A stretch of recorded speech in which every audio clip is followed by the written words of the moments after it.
ವೀಕ್ಷಕರೇ ನಮಸ್ಕಾರ. ಒಂದಷ್ಟು ಜನ ರೈತರು ಮೆಸೇಜನ್ನು ಮಾಡಿದ್ದೀರಾ, ಸರ್ ಇದೇನೋ ಹೊಸದಾಗಿ ವಿಡಿಯೋಗಳೆಲ್ಲ ಬರ್ತಾ ಇದ್ದಾವೆ, ಅಡಿಕೆಯನ್ನು ಬ್ಯಾನ್ ಮಾಡ್ತೀನಿ ಅಂತ ಹೇಳಿ ಸಾಕಷ್ಟು ವಿಡಿಯೋಗಳು ಹರಿದಾಡ್ತಿದ್ದಾರೆ. ಸರ್ ಏನಿದು ಸತ್ಯಾಂಶ ಏನು ಸರ್, ವಾಸ್ತವತೆ ಅಂತ ಹೇಳಿ ಕೇಳ್ತಿದ್ದೀರಾ. ನಾನು ಇದೆಲ್ಲ ಆದಮೇಲೆ ಒಂದಷ್ಟು ವಿಡಿಯೋಗಳನ್ನ ನೋಡಿ, ನ್ಯೂಸ್ ಪೇಪರ್ಗಳೆಲ್ಲ ಓದಿ, ಜೊತೆಗೆ ಅದು ಅಫಿಷಿಯಲ್ ವೆಬ್ಸೈಟ್ನಲ್ಲೆಲ್ಲ ಹೋಗಿ ನೋಡಿದಾಗ ನನಗೊಂದಷ್ಟು ಮಾಹಿತಿ ಸಿಗುತ್ತೆ. ಹೌದು, ಅಡಿಕೆಯನ್ನು ಬ್ಯಾನ್ ಮಾಡಿ ಅಂತ ಹೇಳ್ತಿರೋದು ಸತ್ಯ.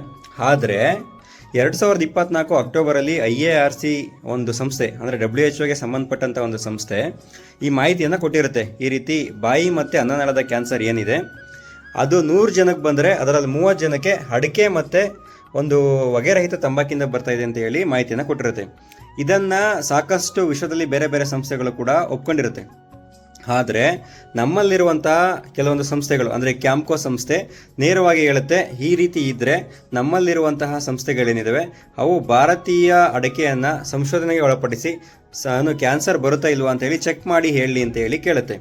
ಇದಾದ ನಂತರ ಸರ್ಕಾರ ಏನು ಮಾಡುತ್ತೆ ಅಂದರೆ, ಈಗ ರೀಸೆಂಟಾಗಿ 1 ವರ್ಷ ಆದಮೇಲೆ ಇದಕ್ಕೆ 10 ಕೋಟಿ ಫಂಡನ್ನು ಸಪ್ರೇಟಾಗಿ ಇಟ್ಟು ಬೇರೆ ಬೇರೆ ಒಂದು 16 ಏಜೆನ್ಸಿಗಳಿಗೆ ಈ ಒಂದು ಸಂಶೋಧನೆಯನ್ನು ಮಾಡಿ ನಮಗೆ ವರದಿಯನ್ನು ನೀಡಿ ಅಂತ ಹೇಳಿ ಕೊಟ್ಟಿರ್ತಾರೆ.